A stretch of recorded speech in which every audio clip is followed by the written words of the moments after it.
ಇವತ್ತಿನ ಪ್ರಥಮ ವನಸ್ಪತಿಗಳಲ್ಲಿ ಅಗ್ರಗಣ್ಯ ಸ್ಥಾನವಾಗಿರುವಂಥದ್ದು ಎಡಮುರಿ ಮತ್ತು ಬಲಮುರಿ.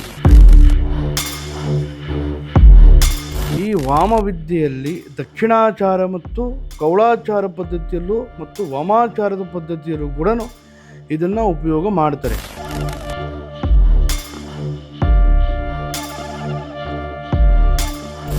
ಈ ವಶೀಕರಣ, ವಿದ್ವೇಷಣ, ಸಂಮೋಹನ ಮತ್ತು ಆಕರ್ಷಣಾ ಪದ್ಧತಿಗಳಿಗೆ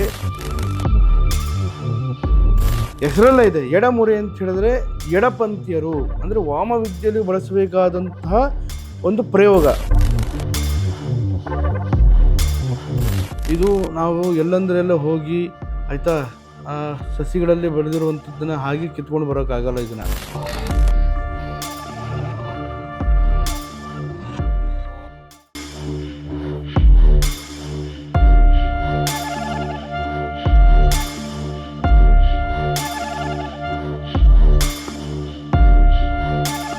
ಸರ್ವಮಂಗಳ ಮಾಂಗಲ್ಯೆ ಶಿವೆ ಸರ್ವಾರ್ಥ ಸಾಧಿಕೆ ಶರಣ್ಯೇ ತ್ರ್ಯಂಬಕೆ ಗೌರಿ ನಾರಾಯಣಿ ನಮೋಸ್ತುತೆ. ನಮಸ್ಕಾರ ವೀಕ್ಷಕರೇ, ನಾನು ವನಸ್ಪತಿಗಳ ಬಗ್ಗೆ ಭಾಳ ವಿಶೇಷವಾಗಿರುವಂಥ ಸಂಚಿಕೆಗಳನ್ನು ಮೊನ್ನೆ ಹೇಳಿದ್ದೆ ನಿಮಗೆ. ಇವತ್ತಿನ ಪ್ರಥಮ ವನಸ್ಪತಿಗಳಲ್ಲಿ ಅಗ್ರಗಣ್ಯ ಸ್ಥಾನವಾಗಿರುವಂಥದ್ದು ಎಡಮುರಿ ಮತ್ತು ಬಲಮುರಿ. ಈ ಎಡಮುರಿ ಮತ್ತು ಬಲಮುರಿಯನ್ನು ಪ್ರಧಾನವಾಗಿ ನಾವು ತಂತ್ರಶಾಸ್ತ್ರಗಳಲ್ಲಿ ಈ ವಾಮವಿದ್ಯೆಯಲ್ಲಿ ದಕ್ಷಿಣಾಚಾರ ಮತ್ತು ಕೌಳಾಚಾರ ಪದ್ಧತಿಯಲ್ಲೂ ಮತ್ತು ವಾಮಾಚಾರದ ಪದ್ಧತಿಯಲ್ಲೂ ಕೂಡ ಇದನ್ನು ಉಪಯೋಗ ಮಾಡ್ತಾರೆ. ಈ ವಶೀಕರಣ, ವಿದ್ವೇಷಣ, ಸಂಮೋಹನ ಮತ್ತು ಆಕರ್ಷಣಾ ಪದ್ಧತಿಗಳಿಗೆ ಈ ಎಡಮುರಿ ಮತ್ತು ಬಲಮುರಿಯನ್ನು ಬಹಳ ಪ್ರಧಾನವಾಗಿ ಉಪಯೋಗ ಮಾಡ್ತಾರೆ.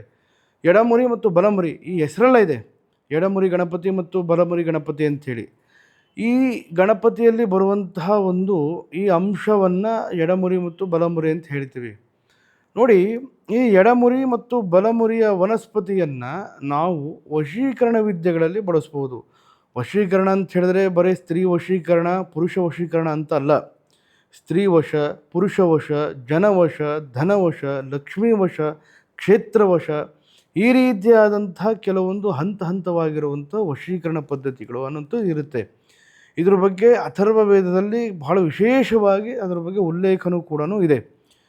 ನೋಡಿ ವೀಕ್ಷಕರೇ, ಈ ಎಡಮುರಿ ಮತ್ತು ಬಲಮುರಿಯನ್ನು ನಾವು ಈ ಮನೆಯಲ್ಲಿ ತೊಂದರೆ, ಕಷ್ಟ, ಕಾರ್ಪಣ್ಯಗಳನ್ನು ಯಾರು ಅನುಭವಿಸ್ತಾ ಇರ್ತಾರೆ, ದೀನ ದಟ್ಟ ದಾರಿದ್ರ್ಯದ ಪರಿಸ್ಥಿತಿ ಯಾರು ಒಳಗಾಗ್ತಾ ಇರ್ತಾರೆ, ಅದೇ ರೀತಿಯಲ್ಲಿ ಮಂದಬುದ್ಧಿ, ಮಹಾಗರ್ವಿ ಮತ್ತು ಮಹಾಕೋಪಿ ಅಂತ ಹೇಳ್ತೀವಿ. ನಾರಿಪಾಶ, ಮಂದಬುದ್ಧಿ, ಮಹಾಗರ್ವಿ, ಮಹಾಕೋಪಿ, ನಾರಿಪಾಶ, ಇದು ದರಿದ್ರಕ್ಕೆ ಮೂಲ.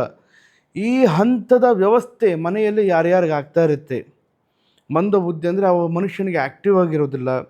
ನಾರಿಪಾಶ ಅಂತ ಹೇಳಿದ್ರೆ ಹೆಣ್ಣಿನ ಪಾಶಕ್ಕೊಳಗಾಗಿರ್ತಾನೆ, ಅವನು ಏನು ಮಾಡಬೇಕು ಅನ್ನೋಂಥದ್ದು ಗೊತ್ತಾಗ್ತಾ ಇರೋದಿಲ್ಲ. ಮತ್ತು ಮಹಾಕೋಪಿ, ಮಾತಿಗೂ ಸಿಟ್ಟು, ಕೋಪ, ಜಗಳ ಮತ್ತು ಅವನು ಸಮಾಧಾನ ಅನ್ನುವಂಥದ್ದೇ ಆ ಮನುಷ್ಯನಿಗೆ, ಆ ವ್ಯಕ್ತಿಗೆ ಇರೋದಿಲ್ಲ. ಮತ್ತು ಇದೆಲ್ಲನೂ ಕೂಡ ವ್ಯವಸ್ಥಿತವಾಗಿ ಮನೇಲಿ ಆಗ್ತಾ ಇರಬೇಕಾದ್ರೆ ಮತ್ತು ಇದ್ರ ಜೊತೆ ದಾರಿದ್ರ್ಯದ ವಾತಾವರಣನೂ ಕೂಡ ಸೃಷ್ಟಿ ಆಗ್ತಾ ಬರುತ್ತೆ. ಈ ದಾರಿದ್ರ್ಯದ ವಾತಾವರಣ ಅಂದರೆ ಎಂಥದ್ದು?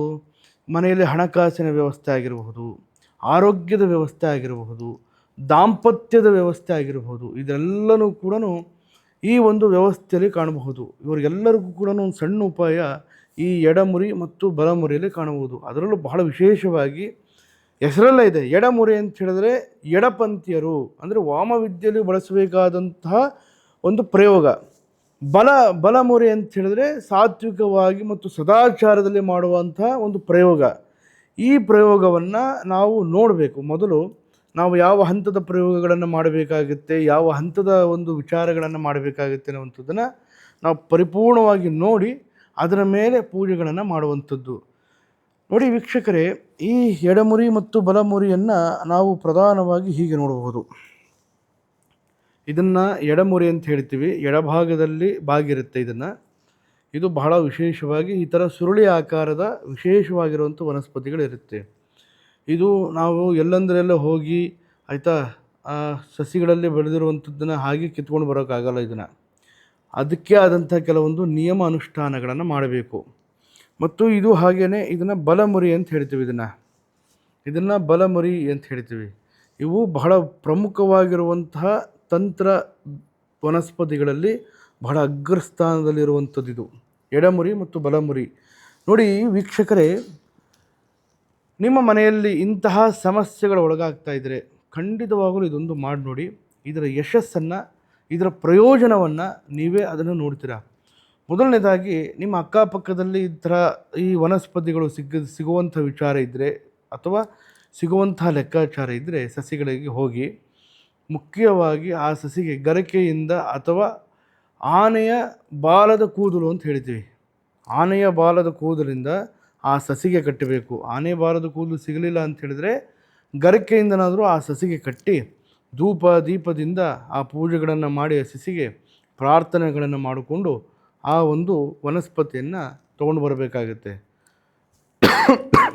ಆ ವನಸ್ಪತಿಯನ್ನು ತಂದು ಮನೆಯಲ್ಲಿ ವಿಘ್ನ ವಿನಾಯಕನಿಗೆ ಪ್ರಥಮವಾಗಿ ಹಾಲಿಂದ ಮತ್ತು ಬಹಳ ವಿಶೇಷವಾಗಿ ಮೋದಕದಿಂದ ಪೂಜೆಗಳನ್ನು ಮಾಡಿ ಮನೆಯಲ್ಲಿ ವಿನಾಯಕನ ಫೋಟೋ ಮುಂದೆ ಅಥವಾ ಮೂರ್ತಿಯ ಮುಂದೆ ಇಟ್ಟು ಇದನ್ನು ಪೂಜೆ ಮಾಡಿ, ಖಂಡಿತವಾಗಲೂ ಹೇಳ್ತೀನಿ ವೀಕ್ಷಕರೇ, ಇದರ ಪ್ರಯೋಜನ ಮತ್ತು ಇದರ ಒಂದು ಅಂಶ, ಇದರ ಶಕ್ತಿ ನಿಮಗೆ ತಿಳಿತಾ ಹೋಗ್ತದೆ.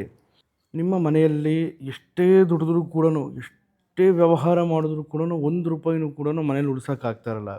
ಮತ್ತು ದುಡಿಯೋದು ₹100 ಆಗಿದ್ದರೆ ಖರ್ಚು ಮಾಡೋದು ₹1000 ಆಗಿರುತ್ತೆ ತಾವು. ಮತ್ತು ಮನೇಲಿ ಯಾವಾಗಲೂ ಕೂಡ ಅಶಾಂತಿಯ ವಾತಾವರಣ ಅನ್ನುವಂಥದ್ದು ಸೃಷ್ಟಿ ಆಗ್ತಾ ಇರುತ್ತೆ. ಕಲಹ, ಸಣ್ಣ ಪುಟ್ಟ ವಿಚಾರಕ್ಕೂ ಜಗಳ, ಮನಸ್ತಾಪ, ಕಿರಿಕಿರಿ ಮತ್ತು ನಿಮ್ಮ ಕಷ್ಟಕ್ಕೆ ಪ್ರತಿಫಲ ಅನ್ನುವಂಥದ್ದು ಸಿಗ್ತಾ ಇರೋದಿಲ್ಲ. ವ್ಯಾಪಾರದಲ್ಲಿ ಬಹಳಷ್ಟು ದಿನೇ ಕುಗ್ತಾ ಹೋಗ್ತಾ ಇರ್ತೀರ. ಮುಂದೆ ಏನು ಮಾಡಬೇಕು, ಏನು ಬಿಡಬೇಕು ಅನ್ನುವಂಥ ವಿಚಾರ ತಮ್ಮಲ್ಲಿ ಬಂದಾಗ ನೋಡಿ, ತಂತ್ರಶಾಸ್ತ್ರದಲ್ಲಿ ವನಸ್ಪತಿಗಳಿಗೆ ಅದರದೇ ಆದಂತಹ ಒಂದು ಪ್ರಧಾನತೆ ವಿಚಾರಗಳಿದೆ. ಅದರಲ್ಲಿ ಪ್ರಮುಖವಾಗಿರುವಂಥದ್ದು ಎಡಮುರಿ ಮತ್ತು ಬಲಮುರಿ ಅನ್ನುವಂತಹ ವನಸ್ಪತಿ.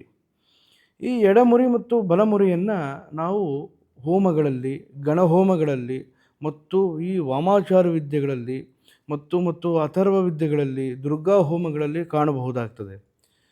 ಎಡಮುರಿ ಅನ್ನುವಂಥದ್ದನ್ನು ನಾವು ಈ ಕೌಳಾಚಾರ, ರಾತ್ರಿ ನಡೆಯುವಂಥ ಪೂಜೆಗಳಂದರೆ ಈ ವಾಮಾಚಾರ ಪದ್ಧತಿಗಳಲ್ಲಿ ಉಪಯೋಗಿಸ್ತೀವಿ. ಬಲಮುರಿ ಅನ್ನುವಂಥ ಒಂದು ವನಸ್ಪತಿಯನ್ನು ನಾವು ಒಂದು ಸದಾಚಾರವಾಗಿ ಮನೆಯಲ್ಲಿ ಉಪಯೋಗ ಮಾಡುವಂತಹ ನಾವು ವಸ್ತುವಾಗಿ ಉಪಯೋಗ ಮಾಡಬಹುದು. ನಾನು ಹೇಳುವಂಥ ರೀತಿಯಲ್ಲಿ ಸಣ್ಣದಾಗಿ ಪ್ರಯತ್ನ ಮಾಡಿ ನೋಡಿ, ಖಂಡಿತವಾಗಲೂ ಒಳ್ಳೆಯದಾಗ್ತದೆ. ಇದನ್ನು ಬಲಮುರಿ ವನಸ್ಪತಿ ಅಂತ ಹೇಳ್ತೀವಿ ನಾವು. ಈ ವನಸ್ಪತಿಯನ್ನು ತಾವು ಮನೆಯಲ್ಲಿ ತಂದು ಹಾಲಿಂದ ಅಥವಾ ಗೋಮೂತ್ರದಿಂದ ಇದಕ್ಕೆ ಅಭಿಷೇಕವನ್ನು ಮಾಡಿ ಇದನ್ನು ತಗೊಂಡು ತಾವು ದೇವರ ಮನೆಯಲ್ಲಿಟ್ಟು ಅರಿಶಿಣ ಕುಂಕುಮ ಮತ್ತು ಧೂಪ ದೀಪದಿಂದ ಪೂಜೆಗಳನ್ನು ಮಾಡಿ ಕೆಂಪು ಬಟ್ಟೆಯಲ್ಲಿ ಕಟ್ಟಿ ತಾವು ವ್ಯಾಪಾರ ಮಾಡುವಂಥ ಸ್ಥಳದಲ್ಲಿ, ಮನೆಯಲ್ಲಾಗಿರಬಹುದು ಅಥವಾ ಹೊರಗೆ ಜಾಗದಲ್ಲಾಗಿರಬಹುದು, ತಾವು ವ್ಯಾಪಾರ ಮಾಡುವಂಥ ಸ್ಥಳ ಅಂದರೆ ತಾವು ಗಲ್ಲಾಪೆಟ್ಟಿಗೆ ಅಂತ ಹೇಳ್ತೀವಿ ಮತ್ತು ಕಿಜೋರಿ ಅಂತ ಹೇಳ್ತೀವಿ, ಇಂತಹ ಸ್ಥಳಗಳಲ್ಲಿ ಈ ವಸ್ತುವನ್ನು ಇಟ್ಟು ನೋಡಿ. ಇದರಿಂದ ಲಾಭಾಂಶ ಯಾವ ರೀತಿಯಲ್ಲಿ ಇರುತ್ತೆ, ಇದರಿಂದ ಲಾಭ ಯಾವ ರೀತಿಯಲ್ಲಿ ಪಡಿತಾ ಹೋಗ್ತೀರಾ, ಖಂಡಿತವಾಗಲೂ ನಿಮ್ಗೆ ಗೊತ್ತಾಗ್ತಾ ಹೋಗುತ್ತೆ. ಮತ್ತು ಇದನ್ನು ಪ್ರತಿ ಬುಧವಾರದ ದಿನವೇ ಪೂಜೆ ಮಾಡಿ ಇದನ್ನು ಇಡಬೇಕಾಗ್ತದೆ. ಯಾವುದೇ ಕಾರಣಕ್ಕೂ ಇದನ್ನು ಅಮಾವಾಸ್ಯೆ ಸಮಯದಲ್ಲಿ ಇಡಬಾರ್ದು. ಬುಧವಾರ ಹುಣ್ಣಿಮೆ ಸಮಯದಲ್ಲಿ ಇದನ್ನು ಇಡಬೇಕಾಗ್ತದೆ ವೀಕ್ಷಕರೇ. ಈ ಒಂದು ವನಸ್ಪತಿಯ ಮಹತ್ವ ಮತ್ತು ಇದರ ವಿಚಾರ, ಇದರ ಪ್ರಾಮುಖ್ಯತೆ, ಇದರ ಪ್ರಯೋಜನ ನೀವು ವಿಚಾರದಲ್ಲಿ ಅನುಭವಿಸ್ತಾ ಹೋಗಿ ಖಂಡಿತವಾಗಿ ಒಳ್ಳೆಯದಾಗ್ತಾ ಹೋಗುತ್ತೆ. ಆಯಿತಾ? ಈ ಎಡಮುರಿ ವಸ್ತುವನ್ನು ಯಾತಕ್ಕೋಸ್ಕರ ಉಪಯೋಗಿಸ್ತಾರೆ ಅಂತ ಹೇಳಿದ್ರೆ, ಎಡಪಂಥೀಯರಿಗೆ ನಿಮ್ಮ ಮನೆಯಲ್ಲಿ ಕೆಟ್ಟ ದೃಷ್ಟಿ, ನರದೃಷ್ಟಿ ಮತ್ತು ಕೆಟ್ಟ ಜನಗಳ ದೃಷ್ಟಿ ಅಂತ ಹೇಳ್ತೀವಿ. ದೇವರ ಕಣ್ಣಿಗೆ ಬಂದರೂ ಮನುಷ್ಯರ ಕಣ್ಣಿಗೆ ಬರಬಾರ್ದು. ನರದೃಷ್ಟಿ ಅಷ್ಟು ಕೆಟ್ಟದಾಗಿರುತ್ತೆ. ಯಾಕೆ ಅಂತ ಹೇಳಿದರೆ, ದೇವರು ಯಾವತ್ತೂ ಕೂಡ ಯಾರಿಗೂ ಅನ್ಯಾಯ ಮಾಡೋದಿಲ್ಲ. ಅನ್ಯಾಯ ಮಾಡುವಂಥದ್ದು ಇಲ್ಲಿ ನರಮನುಷ್ಯರೇ. ಯಾಕೆಂದರೆ ಒಬ್ಬರು ಬೆಳವಣಿಗೆ ನೋಡಿಕೊಂಡು ಸಹಿಸ್ಕೊಳ್ಳೋಕ್ಕಾಗಲ್ಲ, ಒಬ್ಬರನ್ನೇ ಉದ್ಧಾರ ಆಗೋದಕ್ಕೆ ಅವರು ಇಷ್ಟ ಇರೋದಿಲ್ಲ. ಈ ರೀತಿಯಾದಂಥ ಹೊಟ್ಟೆ ಕಿಚ್ಚಿನ ಮನೋಭಾವ ಬಹಳ ವಿಶೇಷವಾಗಿ ಈ ಎಡಮುರಿಯನ್ನು ಉಪಯೋಗ ಮಾಡ್ತೀವಿ ನಾವು ತಂತ್ರಶಾಸ್ತ್ರದಲ್ಲಿ. ಈ ಎಡಮುರಿಯ ವಸ್ತುವನ್ನು ತಾವು ಮನೆಯಲ್ಲಿ ಕಪ್ಪು ಬಟ್ಟೆಯಲ್ಲಿ ಕಟ್ಟಿ ಮನೆಯ ದ್ವಾರ ಬಾಗಿಲಿನ ಮೇಲೆ ಕಟ್ಟುವಂಥದ್ದು ಒಂದು. ಎರಡನೇದು, ತಮ್ಮ ದೇವರ ಮನೆಯಲ್ಲಿ ಇಡಬೇಕು. ಪ್ರತಿದಿನವೂ ಇದನ್ನು ಇಟ್ಟು ಪೂಜೆ ಪುನಸ್ಕಾರಗಳನ್ನು ಮಾಡ್ತಾ ಹೋಗಿ ಯಾರ ಕೆಟ್ಟ ದೃಷ್ಟಿನೂ ಬೀಳೋದಿಲ್ಲ. ಮತ್ತು ನಿಮಗೆ ಯಾವುದೇ ರೀತಿಯಾದಂಥ ಜನಗಳ ಏನಾದರೂ ಒಂದು ಶಾಪ ಹಾಕುವಂಥದ್ದು, ಕೇಡು ಬಯಸುವಂಥದ್ದು, ನೀವೇನಾದರೂ ಹಾಳಾಗೋಗಲಿ ಅನ್ನುವಂಥ ಒಂದು ವಿಚಾರದಲ್ಲಿ ಬಯಸುವಂಥದ್ದು ಯಾವುದೇ ರೀತಿಯಾದಂಥ ವಿಚಾರಗಳು ಇರೋದಿಲ್ಲ. ಅದು ಮಾಡಿದ್ದು ಅದು ಅವರಿಗೆ ರಿವರ್ಸ್ ಆಗಿ ಕಾಡ್ತಾ ಹೋಗುತ್ತೆ. ನೋಡಿ ವೀಕ್ಷಕರೇ, ಈ ವಸ್ತುವನ್ನು ತಾವು ಕೂಡ ಮನೆಯಲ್ಲಿ ಉಪಯೋಗ ಮಾಡ್ತಾ ಹೋಗಿ ಖಂಡಿತವಾಗಲೂ ಇದರ ಪ್ರಯೋಜನ ನೋಡಿ, ಆಯಿತಾ. ಮತ್ತು ಇದರ ಬಗ್ಗೆ ನಿಮಗೆ ಪೂರ್ಣವಾದಂತಹ ರೀತಿಯ ಮಾಹಿತಿಗಳನ್ನು ಮತ್ತು ವನಸ್ಪತಿಗಳ ಬಗ್ಗೆ ಇನ್ನೆಚ್ಚು ಮಾಹಿತಿಗಳನ್ನು ನಾನು ಮುಂದಿನ ದಿನದಲ್ಲಿ ತಿಳಿಸ್ತಾ ಹೋಗ್ತೀನಿ. ಅಲ್ಲಿವರೆಗೂ ಕೂಡ ನಮಸ್ಕಾರ. ಸರ್ವೇ ಜನೋ ಸುಖಿನೋ ಭವಂತು.